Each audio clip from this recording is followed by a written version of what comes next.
Welcome viewer, I am Murugan S.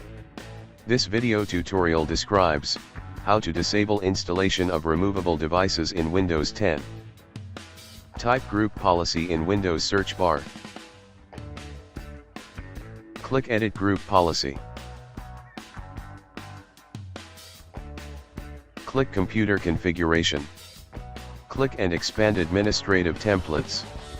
Click and expand System. Click and expand Device Installation. Click Device Installation Restrictions. Double-click to open Prevent installation of removable devices. Check Enabled. Click Apply, OK. Close and exit Group Policy Editor.